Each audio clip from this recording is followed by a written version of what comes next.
श्री राधे राधे। भक्तों, भगवान के ऊपर यदि कोई आश्रित हो जाए पूर्ण विश्वास के साथ, बस प्रभु का चमत्कार शुरू हो जाता है। दो चीज चाहिए, एक तो पूर्ण विश्वास और दूसरा भगवत आश्रय। भगवान के ऊपर आश्रित हो जाए और विश्वास पूरा हो तो कृपा दिखलाई पड़ने लग जाती है। और हम आप श्रवण कर रहे थे सरस माधुरी शरण जी की चरितावली। उनके जीवन में यही हो गया था भक्तों। मैंने आपको बतलाया था कि पहले वो थानेदार थे और जयपुर में आने के कुछ दिन बाद उन्होंने, जब ट्रांसफर हुआ जयपुर, तो कुछ दिन बाद उन्होंने थानेदार की नौकरी छोड़ दी और फिर वकालत करने लगे। वकालत करते थे, खर्चा चल जाए इतना बस, लेकिन भक्ति मुख्य थी उनकी। और एक दिन भगवान के ध्यान में ऐसे डूबे कि वो मुकदमे की पैरवी करने कोर्ट में नहीं पहुंच पाए और फैसला हो चुका था। तो जो व्यक्ति विजयी हुआ था उसी की ओर के वकील थे वो इनको धन्यवाद देने लगा कि आपने बहुत जोरदार पैरवी की, नहीं तो क्या मैं मुकदमा जीत जाता। तो ये बोले मैं तो आया ही भी नहीं भाई, आज तो मैं कोर्ट आ भी नहीं सका। वो बोला कि अरे पंडित जी, आप हंसी क्यों कर रहे हैं? आप ही ने तो कोर्ट में इतनी जबरदस्त पैरवी की कि मेरी विजय हो गई। अब कहते हैं मैं आ नहीं पाया। आपकी तो सब लोग तारीफ कर रहे हैं। तब समझ गए कि ठाकुर जी ने मेरा रूप धारण किया और वकील का कार्य निभाया। तो सरस माधुरी चरण जी ने वकालत छोड़ दी और पूर्ण रूप से भगवत आश्रित होकर के अब संत सेवा भी करते, अपने ठाकुर की सेवा करते, उत्सव भी करते।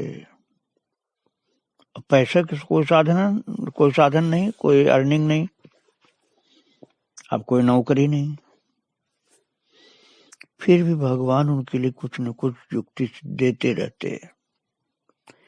बिल्कुल साधुशाही ढंग बोलते हैं ना साधु लोग, भगवत आश्रित, आकाश वृत्ति भी बोला जाता है, उस तरह से रहते थे। तो भगवान लीलाएं करते थे उनके साथ। और उस समय जब उन्होंने वकालत भी छोड़ दी थी तो उनके साले श्री रूप नारायण जी और उनकी पत्नी गंगाबाई जी, पत्नी दूसरी वाली महाराज, पहले तो मर चुकी थी, गुरु की आज्ञा से दूसरी शादी किया था, तो वो पत्नी गंगाबाई और उनके साले रूप नारायण जी, ये दोनों उनके पास रहते थे और ठाकुर सेवा तथा अतिथि अभ्यागतों की सेवा की व्यवस्था वही करते थे, साले साहब और उनकी पत्नी जी। एक बार उनके साले जो रूप नारायण जी थे वो सरस माधुरी शरण जी से बोले कि ठाकुर जी की सेवा के लिए घर में कुछ भी नहीं है, केवल 2 रुपए बचे हैं। अब आप चांदी के रुपए मान लीजिए, तो अब कैसे क्या होगा? तो वहां तो खर्चा थोड़ा तो नहीं था ना, खर्चा तो खूब मनमानी था, खूब खर्च करते थे क्योंकि उत्सव होता था, संत लोग भी आ जाते थे, कई लोग वैसे भी विराजते थे वहां। अब केवल 2 रुपए बचे हैं, ये बताया ये कैसे काम होगा? तो सरस माधुरी शरण जी ने क्या कहा? चिंता नहीं किया उन्होंने कहा चिंता मत करो, भगवान अपनी सेवा की व्यवस्था खुद करेंगे। महाराज उसी समय एक ब्रजवासी आया। अब ब्रजवासी को कुछ जरूरत थी कपड़े आदि की, तो उसको किसी ने बता दिया था वहां इंतजाम हो जाएगा, तो उसकी सेवा तो कुछ करनी ही थी। तो सरस माधुरी शरण जी के पास जो 2 रुपए बचे थे वो 2 रुपए उसको दे दिया कि जाओ इतने से अपने कपड़ा आज खरीद लेना। कपड़ा तो उसका हो जाता है 2 रुपए में, लेकिन वो दे दिया। अब कुछ भी नहीं उनके पास। एक पुरानी कहावत है ना कि कानी कौड़ी भी नहीं रही उनके पास, अब वही हालत थी। अब जो उनके साले साहब थे रूप नारायण जी बड़ी चिंता में पड़ गए कि 2 रुपया था वो भी इन्होंने दे दिया। एक ब्रजवासी आ गया, देने वाला तो कोई आया नहीं, लेने वाला ही आया, उसको भी दे करके समाप्त कर दिया इन्होंने। और इसके बाद क्या होता है भक्तों, थोड़ी देर में उस चिंता को खत्म करने की लीला एक होती है। एक आदमी आया और 50 रुपए, अब 50 रुपए चांदी वाले समझिए आप, सरस माधुरी शरण जी को भेंट करते हुए बोला, पंडित जी ये लीजिए अपना मेहनताना। अभी सरस माधुरी शरण जी को बोल रहा पंडित जी। पंडित जी अर्थात वकील साहब थे ना पहले, अभी तो बंद किया वकालत। तो वो आदमी बोल रहा है कि पंडित जी लीजिए अपना मेहनताना और विलंब के लिए क्षमा कर दीजिए, मैं बिल्कुल भूल गया था। तो अब ये सरस माधुरी शरण जी बोले कि कैसा मेहनताना भाई। सरस माधुरी जी ने पूछा तो उसने कहा कि पंडित जी लगता है आप भी भूल गए। अरे बहुत दिन हो गए ना, जब आपने मुझे एक मुकदमा जिताया था उसी का मेहनताना। उस समय 50 रुपए वकील की मेहनताना होता था मुकदमा जिताने का। तो सरस माधुरी शरण जी ने तो उस आदमी को कभी देखा भी नहीं था। वो कुछ सोचने लगे, उनके मन में तरह तरह के संकल्प विकल्प उठने लगे। वे बार बार उसकी ओर देखें और कुछ सोचने लग जाएं। न जाने क्या सोच करके उसे कुछ प्रसाद देने के लिए भीतर गए और बाहर आते ही देखा कि वो जो 50 रुपया दिया था वो आदमी नहीं है। आप वो समझ गए कि लीला थी भगवान की। 50 रुपए दे के वो आदमी कहाँ गायब हो गया। उसी समय उन्होंने रूप नारायण जी को बुलाकर कहा, लो ठाकुर जी ने व्यवस्था कर दी, ये 50 रुपए ले जाओ। और सरस माधुरी शरण जी किस तरह से ठाकुर जी सेवा करने लगे महाराज। भगवान की सेवा तो भक्त करते हैं, लेकिन भगवान भी भक्त की सेवा करते हैं महाराज। अभी थोड़े दिन पहले मेरे पास तो मंजूषा वैष्णव आई थी ना, मैंने आपको बताया था एक दिन जब वर्तमान भक्त माताओं का चरित्र बता रहे थे। वो कहती थी ये मेरे बहू बेटा है, यही मेरी सेवा करते हैं। ये तो अभी की बात है भक्तों। तो सरस माधुरी शरण जी कुछ दिन पहले थे, तो उनकी सारी संभाल ठाकुर जी करते थे, क्योंकि अब उनके पास अर्निंग का कोई भी साधन नहीं था। सरस माधुरी शरण जी अब किस प्रकार संसार से तटस्थ रह करके वो पूर्ण रूप से प्रभु पर निर्भर रह करके जीवन यापन कर रहे थे, इसका पता चलता है कुछ घटनाओं से जो उस समय घटी थी उनके साथ। उनके बड़े लड़के गोविंद जी अब 12 साल के थे और अकस्मात एक दिन उनका देहावसान हो गया। देखो भक्तों, गुरुदेव ने पहले बताया था इस बात को कि शादी कर लोगे, 2 बच्चे होंगे, उसमें से एक चला जाएगा अल्पायु में, एक रहेगा। अब वही हुआ भक्तों। आपको मैंने कल सुनाया था बात, परसों शायद सुनाया था। तो वो लड़का जो 12 साल का था उसका देहावसान हो गया और उसका अंतिम संस्कार करके वो घर आए। उसी समय एक सत्संगी आ गए और स्वरचित भागवत संबंधी एक कविता सुनाने के लिए आए। वो जो नए आए थे सत्संगी, तो कविता सुनाने लगे अपनी, और सरस माधुरी शरण जी प्रेम से सुनने लगे, और भगवत चर्चा में दोनों डूब गए। वो नया आदमी जो आया वो और सरस माधुरी शरण जी दोनों भगवत चर्चा में डूबे, प्रेम विभोर। और सत्संग देर तक होता रहा। जब सत्संगी जी जाने को हुए उसी समय मास्टर गंगा बख्श जी और हरिनारायण जी तोशनीवाल, इन्होंने आकर के बालक के पधारने पर शोक प्रकट किया। अब महाराज सत्संगी जो था तब इस बात को जान पाया कि मैं तो इनसे सत्संग कर रहा हूं कब से, और ये लोग बता रहे हैं कि इनके बालक की मृत्यु हो गई है अभी अभी। सत्संगी इनके धैर्य और वैराग्य का परिचय प्राप्त करके स्तंभित रह गए कि कितना धीरज इनके अंदर, कितना वैराग्य की 12 वर्ष के लड़के के मरने का कोई शोक नहीं, भगवान के सत्संग में डूब गए। तो और अपने को असमय में आकर कविता सुनाने के लिए दोषी मान करके क्षमा प्रार्थना करने लगा वो व्यक्ति। तो सरस माधुरी शरण जी ने कहा, आपने तो इस समय पधार कर मेरा उपकार किया है। अरे जो क्षण बीतते मोह वश शोक और विषाद में, उन क्षणों को आपने भगवत चर्चा द्वारा कितना सरस और सुखद बना दिया। मैं आपका कृतज्ञ हूं। आप क्यों क्षमा प्रार्थना कर रहे हैं? आपने तो अच्छा किया है। आप शोक प्रकट करने के लिए दूसरे लोग आए, आपने तो हमको भगवान की चर्चा सुनाई। और महाराज बाद में जब उनके पौत्र राधे श्याम जी के पुत्र का भी देहांत हो गया, तब किसी के शोक प्रकट करते हुए वंश परंपरा के संबंध में चिंता व्यक्त करने पर उन्होंने कहा, हमारे वंश की परंपरा तो श्री सुखदेव जी महाराज से है, मतलब जो गुरु परंपरा उसकी बात किया उन्होंने, और वो तो सदा चलती रहेगी। संसार तो अतिथि अभ्यागत की तरह है, कोई आता है कोई जाता है, उससे क्या फर्क पड़ता है। महाराज भक्तों की ये निशानी होती है,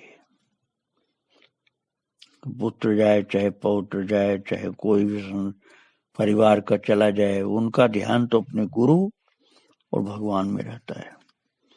उन्होंने तो गुरु की जो परंपरा है उसको कहा वो तो हमेशा चलती रहेगी, उसकी बात कोई चिंता किया है नहीं। और ये तो संसार रुकने वाला है नहीं, तो चलता ही रहता है। तो संसार तो जैसे सरस माधुरी शरण जी से बिल्कुल छूट ही गया था। वे हर समय एक अलौकिक भाव राज्य में डूबे रहते थे। एक बार वो श्री वृंदावन धाम में भाव समाधि में ऐसे डूबे महाराज कि प्रातः 9 बजे तक उन्हें बाह्य ज्ञान नहीं हुआ। देर तक उनकी कोठरी का दरवाजा बंद देख करके अधिकारी ने दरवाजा खटखटाया, तब वे चौंक करके उठे, दरवाजा खोला, पर किसी भावावेश में डूबे हुए उसी समय शौच को गए वो, और शौच से लौट करके आए और बिना हाथ मुंह धोए कोठरी में जा बैठे। अधिकारी ने उस ओर ध्यान दिलाया तो उन्हें बहुत पश्चाताप हुआ। तब उन्होंने स्नान आदि किया, क्योंकि भक्तों वो भाव में ऐसे डूबे थे कि उनको शरीर की क्रियाओं का ध्यान ही नहीं था। ऐसी अद्भुत उनकी भक्ति उनके जीवन में उतर आई थी कि अब वो इस संसार में रहते हुए संसार में जैसे नहीं रहते थे। भक्तों, सरस माधुरी शरण जी के भाव में अभूतपूर्व उछाल आया। एक विशेष घटना के बाद से, उस घटना की बात मैं आपको सुना रहा हूं कि ये संवत 1961 की बात है। तो अब ये घटना हो गई 116 साल पहले की, समझिए 116 साल पहले की बात है। उन्होंने राधा अष्टमी पर बरसाना में श्री जी के अभिषेक के दर्शन का निश्चय किया और 15 सितंबर को वे जयपुर स्टेशन से रवाना हुए। अब ट्रेन तो चलने लगी थी ना, तब की बात है। तो उनके साथ थे भक्त रत्न श्री मथुरा प्रसाद जी, श्री झूमरमल जी, ओंकार दास और रामचरण नाम के 2 साधु और 3 अन्य लोग।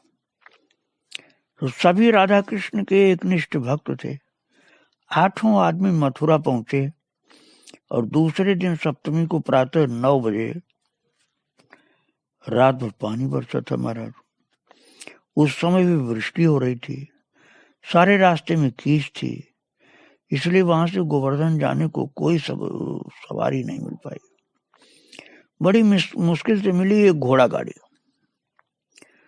और उस पर सबने अपना अपना सामान रखा और स्वयं उसके साथ पैदल चल दिए। गोवर्धन पहुंचे संध्या 5 बजे। वहां से भी वर्षा के कारण बरसाना जाने के लिए कोई सवारी नहीं मिली। एक बैलगाड़ी मिली गोवर्धन से, तो उससे वो दूसरे दिन प्रातः, वो बैलगाड़ी वाले ने कहा दूसरे दिन प्रातः काल चलूंगा। अब लाचार होकर सबको रात्रि में गोवर्धन बिताना पड़ा। दूसरे दिन अंधेरे ही उठ करके बैलगाड़ी में सामान लादा और बरसाना के लिए पैदल चल दिए। बरसाना की सीमा पर 4 बजे पहुंचे तो देखा कि पहाड़ के ऊपर संगमरमर की छतरी में लाडली जी विराजमान हैं और समाज गायन हो रहा है। और सबने सोचा कि अभिषेक के दर्शन तो नहीं मिले, लेकिन अब समाज के दर्शन भी न कर सके तो यात्रा निष्फल हो जाएगी। अभिषेक का दर्शन तो हो चुका है, चलो वो हम लोगों को नहीं मिला, लेकिन वो तो समय बीत गया, किंतु समाज का दर्शन तो चलो कर ही लेते हैं, नहीं तो यात्रा ही बेकार हो जाएगी।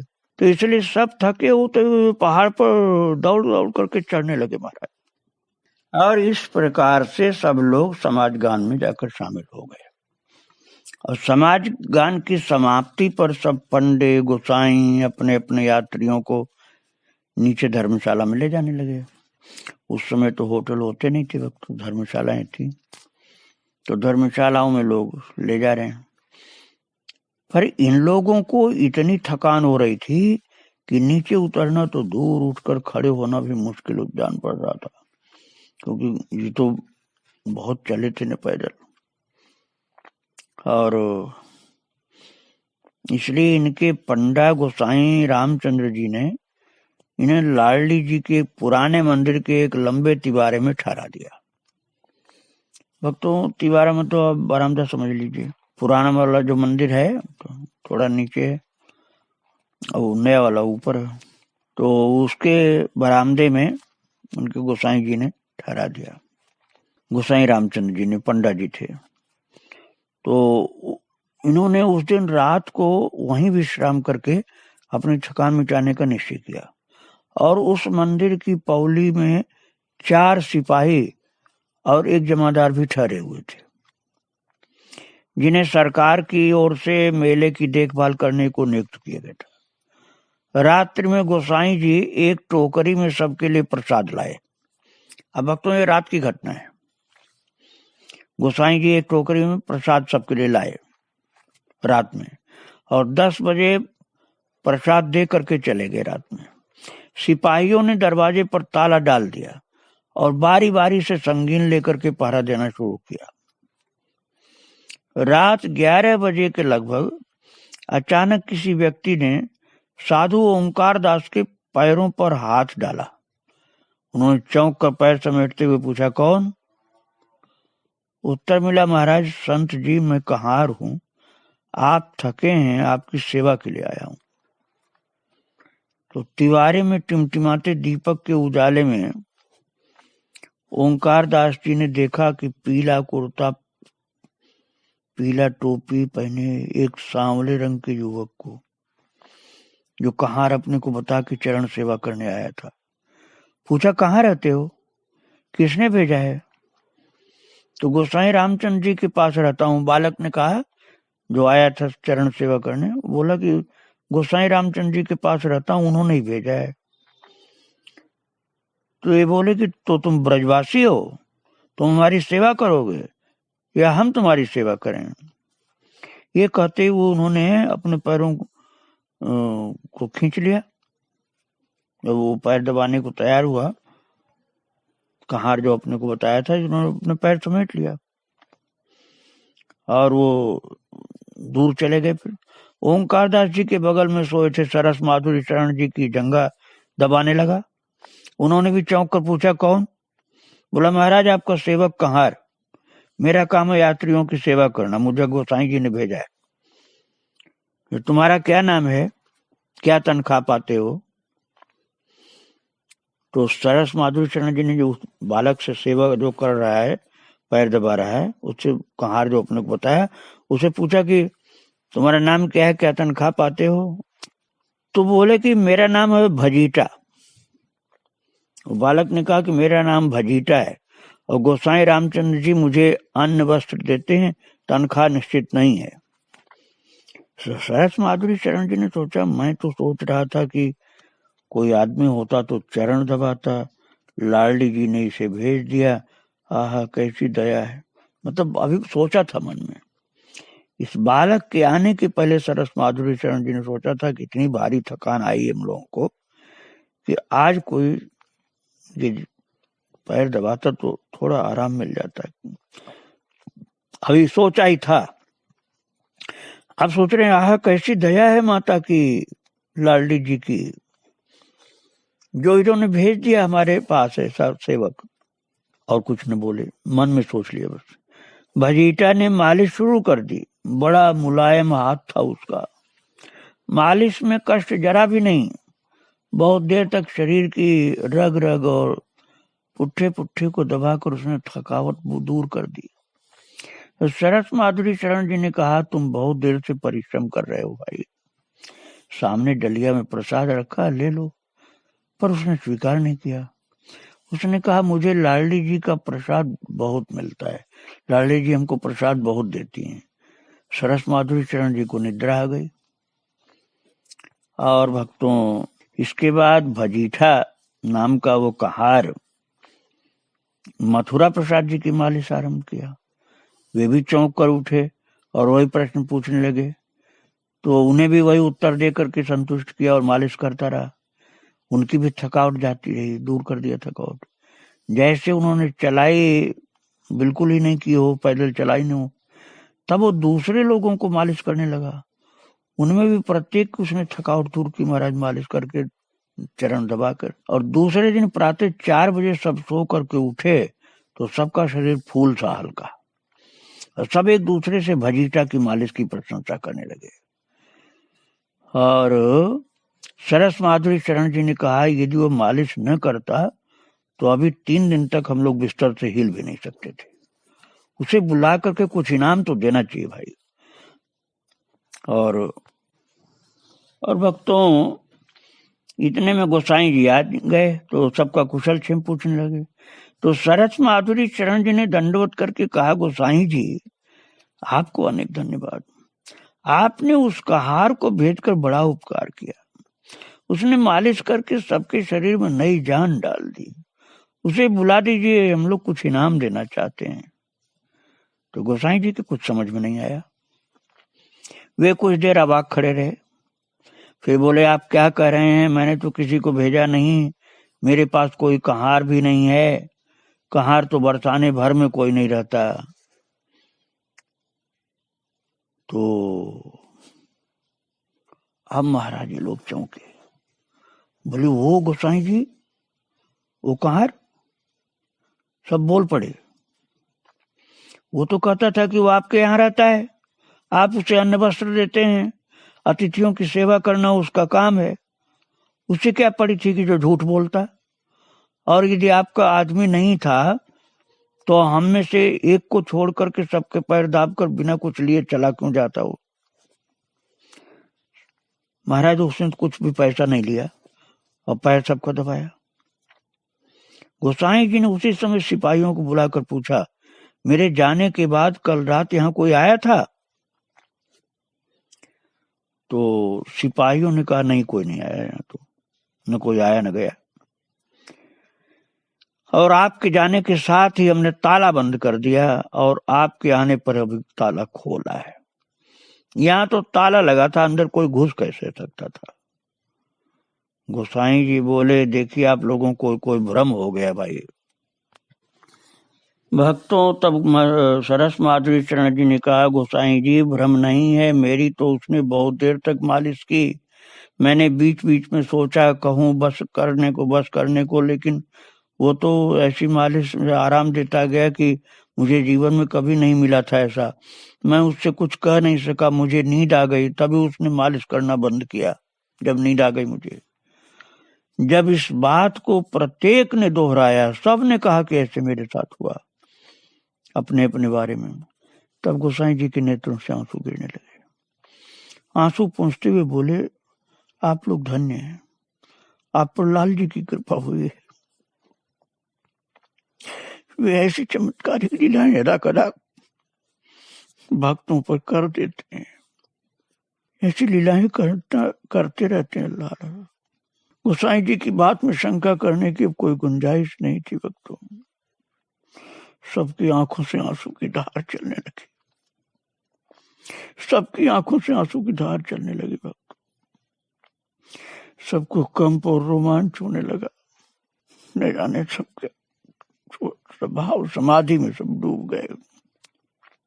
कोई रोते रोते पृथ्वी पर लौटने लगा, कोई हा राधे हा कृष्ण चिल्लाने लगा, चीखने लगा, कोई कन्हैया का नाम लेकर, राधा रानी का नाम लेकर।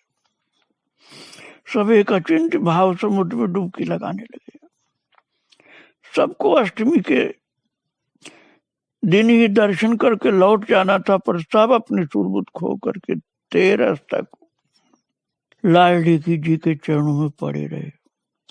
सबकी धारणा बन गई थी कि करुणामयी भक्त वत्सला राधा रानी का ही हृदय द्रवित हो गया था। उनके दर्शन के लिए तीर की तरह छूटे आ रहे अपने भक्तों का कष्ट देखकर उनके इशारे पर ही लाल जी ने भजीटा के रूप में उनकी सेवा की थी।